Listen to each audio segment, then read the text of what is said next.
D'où viennent les mythes? Qui les a inventés? Nous baignons dans des histoires tous les jours et beaucoup s'inspirent de modèles qui ont été inventés bien avant notre naissance. D'où la question, existe-t-il une science des mythes? Heureusement, aujourd'hui, je suis avec Manon Bril de la chaîne C'est une autre histoire pour essayer de répondre à cette question. Salut! Et oui, en effet, il y a tout un tas d'histoires que l'on retrouve dans plein de cultures différentes, dans plein d'endroits différents du monde et qui se transmettent de génération en génération au fil du temps. Par exemple, un homme entre dans une caverne où se trouve un monstre et s'en échappe en se cachant sous des animaux. Un chasseur course un animal qui, d'un bond, s'élance dans le ciel et devient une constellation. Un homme sculpte une femme pour compenser sa solitude et en tombe amoureux et elle prend vie. Toutes ces histoires ont une chose en commun, elles évoluent depuis des milliers d'années. Ok, on va peut-être commencer par un exemple plus simple.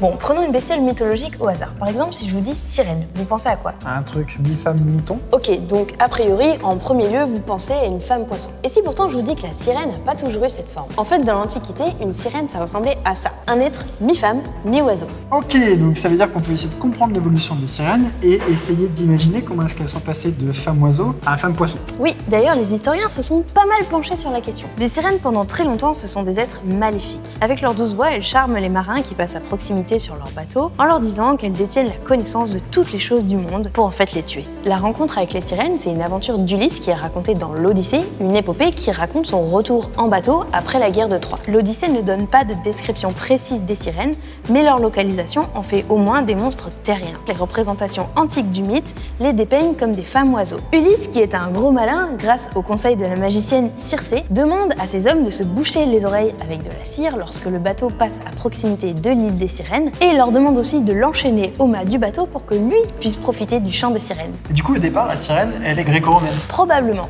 Elle serait apparue dans la mythologie grecque autour du début du 8e siècle avant notre ère. Et elle se maintient sous cette forme jusqu'à une bonne partie du Moyen-Âge avant de céder la place à la femme poisson, notamment avec l'influence de la mythologie nordique qui possède déjà dans son bestiaire des femmes poissons. On pense que les sirènes à queue de poisson sont apparues en Occident au Moyen-Âge entre le 5e et le 8e siècle. Certains auteurs ont proposé l'hypothèse que ce sont les marins, victimes des réverbérations du soleil sur l'eau en voyant des lamantins et autres bestioles marines qui pensaient apercevoir des créatures fantastiques dont ils entendent parler. Une autre hypothèse, c'est que les sirènes viennent d'observations d'anomalies anatomiques. En effet, il arrive que les bébés naissent avec des jambes fusionnées qui ressemblent à des petites sirènes.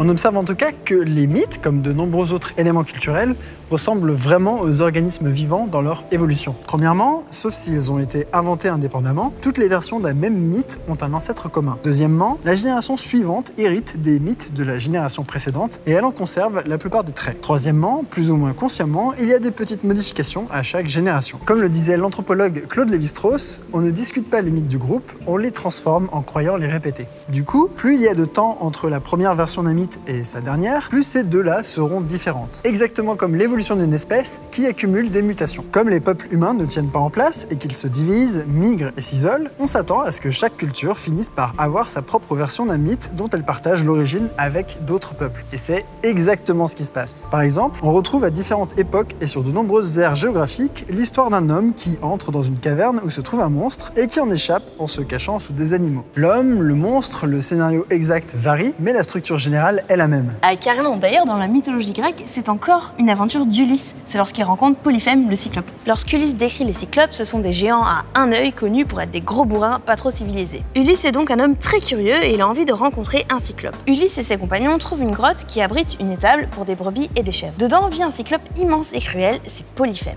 Lorsqu'ils arrivent, la grotte est vide, mais Polyphème finit par rentrer avec son troupeau et ferme l'entrée de sa grotte avec un énorme rocher, enfermant tout le monde dedans. Ulysse se présente alors à lui, essaye de faire des politesses, mais le cyclope se jette sur deux de ses hommes et les bouffe, et puis hop, il se couche, terminé. Et c'est pas fini. Ulysse pense à tuer le monstre dans son sommeil, mais après il serait totalement coincé dans la grotte, puisque le rocher est absolument indéplaçable pour eux. Sauf que le matin au réveil, le géant se refait deux mecs. Ça commence à craindre grave.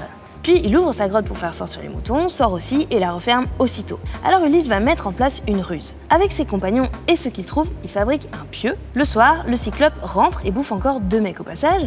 Puis Ulysse lui propose un vin délicieux qu'il a apporté avec lui dans ses victuailles. Polyphème se bourre la gueule et se met à parler avec lui. Il lui demande son identité. Ulysse lui répond qu'il s'appelle Personne. Polyphème lui répond « Ok, je mangerai tout le monde et puis après je boufferai personne en dernier, ça sera mon cadeau pour toi. » Et boum, il s'endort ivre-mort.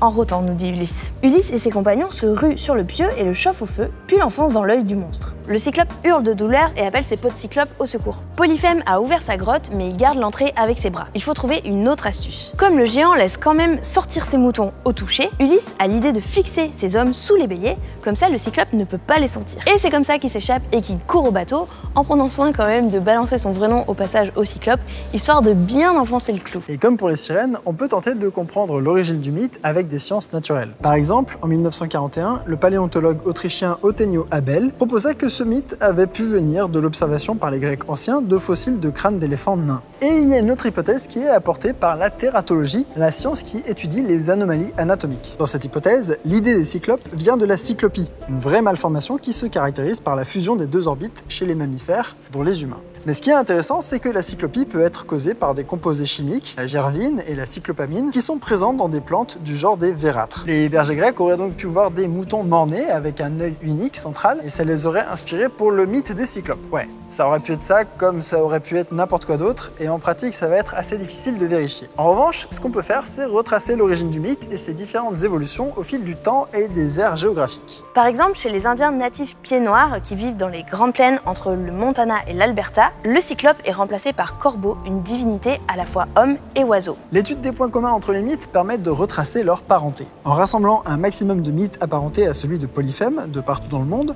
on peut réussir à retracer petit à petit qui est le cousin proche de qui en faisant un arbre. On y voit que les peuples les plus proches ont les versions les plus ressemblantes des mythes, comme on s'y attendait, mais ce qui est très intéressant avec cette méthode, c'est qu'elle permet de regarder quand les mythes des peuples ont émergé, évolué, etc. Le mythe de Polyphème pourrait, selon les dires des chercheurs qui travaillent dessus, venir du Paléolithique, c'est-à-dire il y a plus de 20 000 ans. Dans la grotte des Trois Frères des Pyrénées, certains dessins pourraient évoquer un Polyphème préhistorique au milieu de ces animaux. À la base, le mythe d'un chasseur enfermé dans une grotte avec un monstre et qui arrive à s'échapper grâce à d'autres animaux s'est diversifié, a muté et a migré sur toute la planète, de bouche à oreille ou en même temps que les conteurs. D'autres familles de mythes ont vraisemblablement eu une telle histoire, comme la chasse cosmique par exemple. La chasse cosmique, c'est la famille des mythes qui suivent ce modèle. Un chasseur course un animal qui d'un bond s'élance dans le ciel et devient une constellation. Dans la mythologie gréco-romaine, c'est le mythe de Callisto, une nymphe compagne d'Artémis, est censée rester vierge. Sauf que Zeus en tombe amoureux et qu'il en abuse. Il y a plusieurs versions, mais en gros, elle se retrouve changée en ours pour punir cette faute. Oui, comme si c'était sa faute à elle d'avoir été violée. Et elle est victime de la chasse. Zeus finit par la placer dans le ciel, soit pour la protéger, soit après sa mort, aux côtés de son fils Arcas, la petite ours. Ce mythe qui est présent sur toute la planète dans tout un tas de versions provient également du Paléolithique. Et les chercheurs ont pu reconstituer ce à quoi il ressemblait à l'origine. Donc ça veut dire qu'on a réussi à retrouver l'origine d'une constellation, ce qui est quand même plutôt balèze. Ce qui est impressionnant avec cette méthode, c'est qu'elle nous permet en principe de retracer l'origine de nombreux éléments culturels qui sont tellement évidents que l'on n'y fait plus attention. Les clichés que l'on retrouve dans les films ou les livres, les personnages débrouillards, le héros qui subit une initiation, tous ces clichés innombrables ont une origine et celle-ci vient, pour certains, du Paléolithique. Et grâce à ces méthodes de reconstitution, on peut non seulement dater ces mythes, remonter à leur origine, mais on peut aussi reconstituer ce à quoi ressemblaient leurs ancêtres communs. Et en montrant ce qui a été gagné et perdu, ces modèles nous permettent de reconstituer quel type d'histoire se racontaient nos ancêtres autour du feu. Et Léo, du coup, on a parlé de monstres terrifiants, repoussants, tout ça, mais comme les sirènes, elles sont aussi associées à la tentation, on les représente aussi très belles pour qu'elles soient attirantes. Ouais, enfin je sais pas si une femme avec une queue de poisson, c'est attirant. Oui, bon après la beauté, c'est subjectif. Tu crois qu'il n'y a pas une beauté universelle? C'est un sujet qui mériterait une vidéo. Et bien ça tombe bien parce qu'on l'a fait. C'est le sujet de la deuxième vidéo qu'on a tournée ici au Louvre et que vous pouvez retrouver ici sur ma chaîne. Je vous laisse aller découvrir cette vidéo. En attendant, n'hésitez pas à vous abonner à la chaîne du Louvre et également à vous abonner à la chaîne de Manon qui fait la chaîne C'est notre histoire, c'est vraiment très cool. Et n'hésitez pas non plus à partager ces deux vidéos. Salut!